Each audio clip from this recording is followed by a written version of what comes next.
in Congress when Congress is spending money far and beyond what it takes in taxes. How can Congress spend more money than its income in taxes? Basically what happens is the Congress goes down to the Treasury and asks for, let's say it's $1 billion more that they need this day. And the Treasury official says, you guys got to be kidding, we don't have any money here. You spent it all long ago. Everything we taken in taxes is long spent. And Congress says, well, we kind of figured that was the case, but we thought somebody might have dropped by and left some money. They said, we know what we'll do. We'll borrow the rest of it.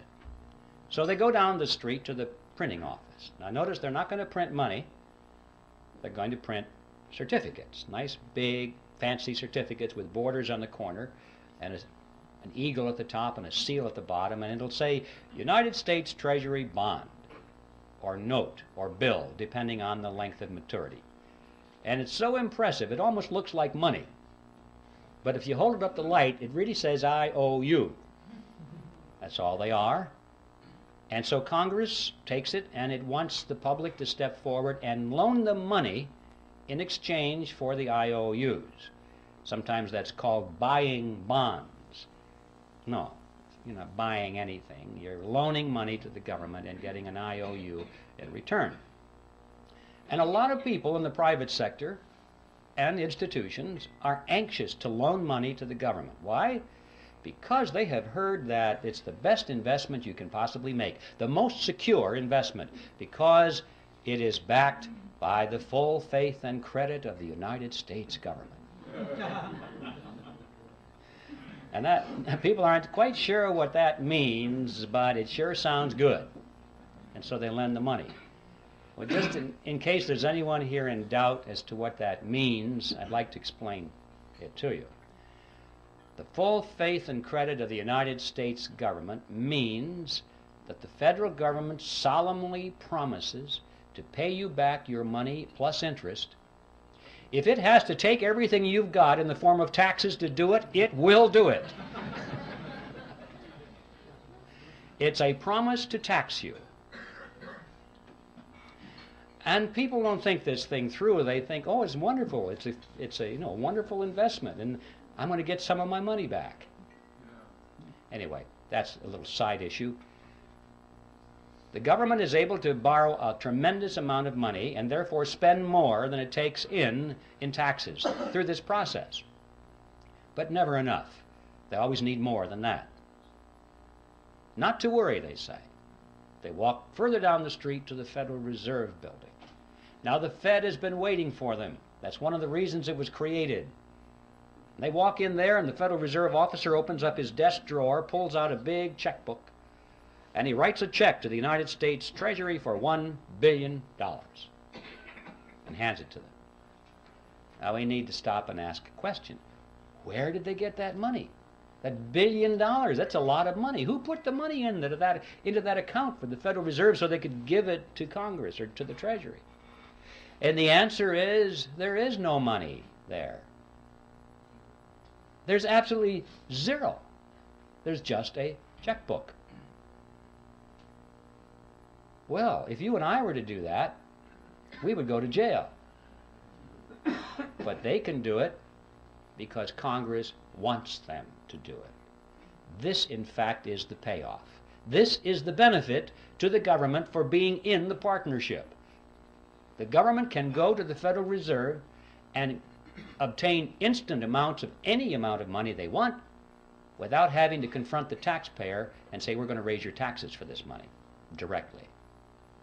It would be very unpopular if Congress had to go to the public and say, you know, we have a lot of money we want to take from you folks, and it's going to cost you $3,000 per family more than it did last year. You know how long they'd last in office. So they like this mandrake mechanism very well. The public doesn't know that it's costing them anything. It's just how it works somehow. So this money, this $1 billion, springs into being precisely at the instant that the Federal Reserve officer signs the check and gives it to the government. Now let's see where the banking cartel benefits from this partnership. We'll go back to that $1 billion check and follow it. The Treasury official deposits it into the checking account of the federal government. And immediately all the computers start to whir and the ledgers show that the government now has a $1 billion deposit, $1 billion in its account, and so therefore it can write checks up to $1 billion. Government checks start flowing.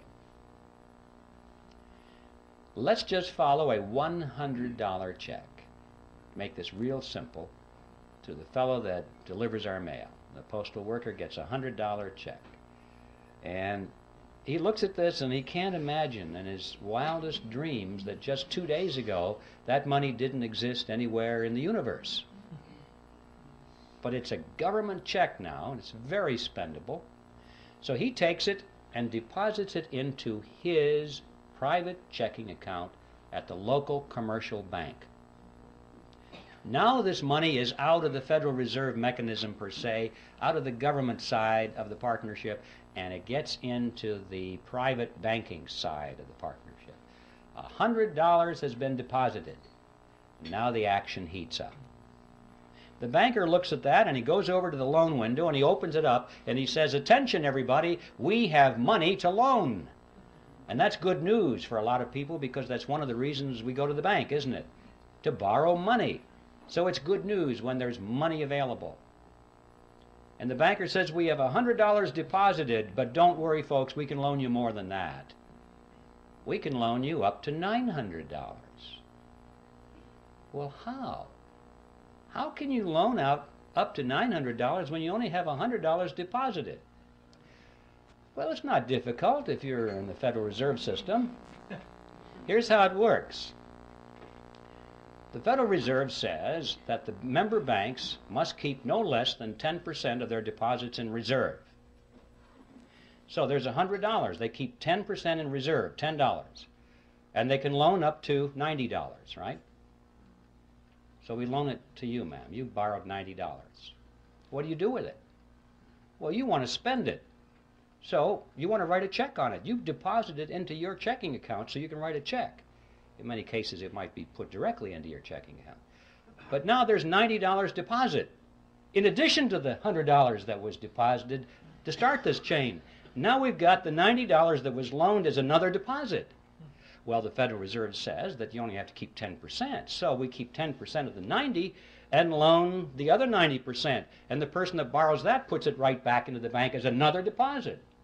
Well, the Federal Reserve says you only have to keep 10%, so you know, this goes around and around and around to the revolving door until finally the whole action is played out.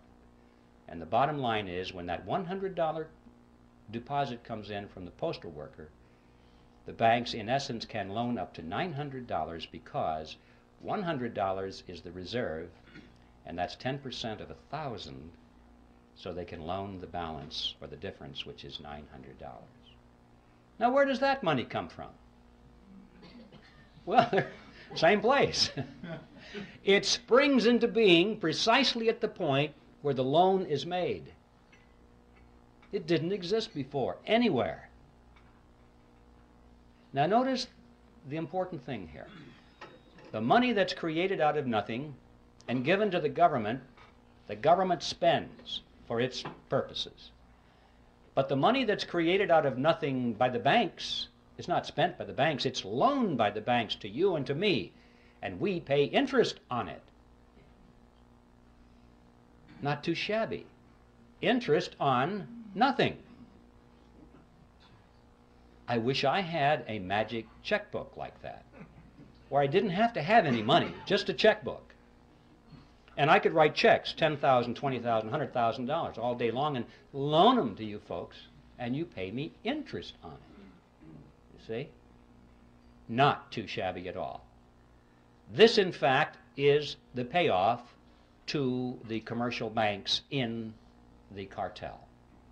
This scam has become legitimized by law, and we're told it's a wonderful thing. We think our banking system is wonderful, but it's a scam. Not only interest on nothing, but perpetual interest on nothing, because notice,